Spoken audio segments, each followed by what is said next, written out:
পৃথিবীতে যখনই যে ক্ষমতায় থাকে, ক্ষমতার একটা আলাদা বাতাস আছে, ক্ষমতার চেয়ারের আলাদা একটা শক্তি আছে। বৈষম্য বিরোধী ছাত্র আন্দোলন সেই অহুত যুদ্ধের মধ্যে গণিমতের মাল খুঁজতে গিয়ে আজকে তাদের মধ্যে মারামারি, তাদের মধ্যে ঝগড়া, তাদের মধ্যে বিভাজন।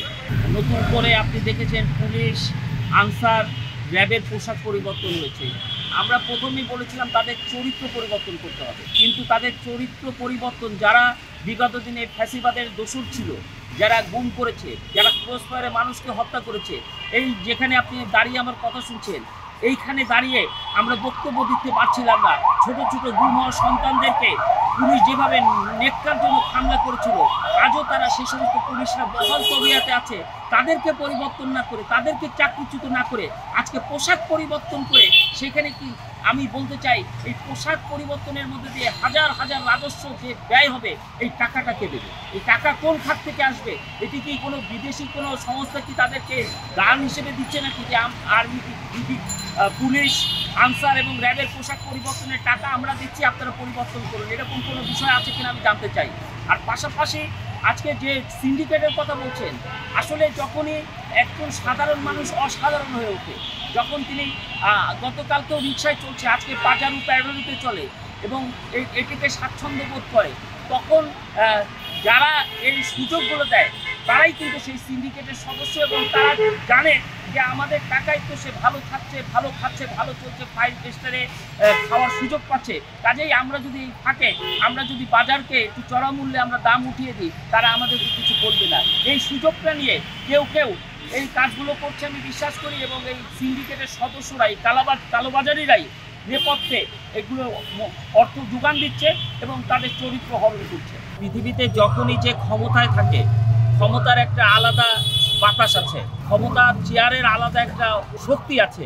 বৈষম্য বিরোধী ছাত্র আন্দোলন তারা এখন এই ক্ষমতার যে দ্বন্দ্ব, এই দ্বন্দ্ব আসলে ক্ষমতার লোভ তাদেরকে পেয়ে বসেছে, এবং এই লোভ পেয়ে বসার কারণেই এই ক্ষমতার যে সুযোগ সুবিধা, ক্ষমতায় থাকলে যে আরামায়েশ, আগে তো তাদের এই আরামায়েশ জীবনে স্বপ্নও দেখেনি। কারণ আপনারা জানেন যে বিভিন্ন বিশ্ববিদ্যালয়ে যে সমস্ত সাধারণ ছেলেমেয়েরা এই আন্দোলন সংগ্রাম করেছে, তারা অধিকাংশই যারা এখন নেতৃত্ব দিয়েছে, তারা কিন্তু একেবারে খুব বড় লোকের কেউ ঘরের আলালের ঘরে দুলান না, সবই মধ্যবিত্ত এবং নিম্ন মধ্যবিত্ত পরিবারের সন্তান। তারা আজকে যে চাকচিক্যর মধ্যে বেড়ে উঠছে, যেভাবে আরামায়েশ করছে, এটি এই ক্ষমতার চেয়ার না থাকলে এই আরামায়েশ পিছনে হাজার হাজার ছেলেমেয়েরা হাঁটতো না।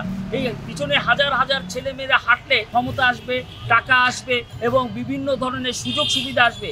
এর কারণেই কিন্তু আজকে ক্ষমতা থাকার কারণেই আজকে নিজেদের মধ্যে অভ্যন্তরীণ এই দ্বন্দ্ব মনে হচ্ছে আমার কাছে। এতে প্রয়োজন হয়, এটি আবারও এই বৈষম্য বিরোধী ছাত্র আন্দোলন তারা নিজেদের মধ্যে মারামারি এবং রক্তক্ষয়ী সংঘর্ষের মধ্যে দিয়ে এই ঘটনা প্রমাণ করে। আমরা ভেবেছিলাম যে তারা নিঃস্বার্থভাবে মানুষের অধিকার এবং ছাত্র সমাজের অধিকার প্রতিষ্ঠার জন্য তারা লড়াই সংগ্রাম করেছিল, এবং যারা এই লড়াই সংগ্রামে শহীদ হয়েছে, পঙ্গু হয়েছে, যারা জীবন দিয়েছে, তারা কিন্তু চলে গেছে। আর যারা এখন পঙ্গুত্ব জীবনযাপন করছে, তারা কিন্তু এরকম মারামারি ঝগড়াঝাটির মধ্যে নেই। কিন্তু যারা নেতৃত্ব দিচ্ছে, তারা তাদের নেতৃত্ব বা চেয়ারের দখল, ক্ষমতার দখলের জন্য আজকে যে নিজেদের ভিতরে যে মারামারি, এটি অত্যন্ত ন্যাক্কারজনক ঘটনা। এবং এই ঘটনার মধ্য দিয়ে আমি মনে করি যারা দোষর, যারা পালিয়ে গেছে, তাদের প্রবেশ করার একটি সুযোগ সৃষ্টি করা।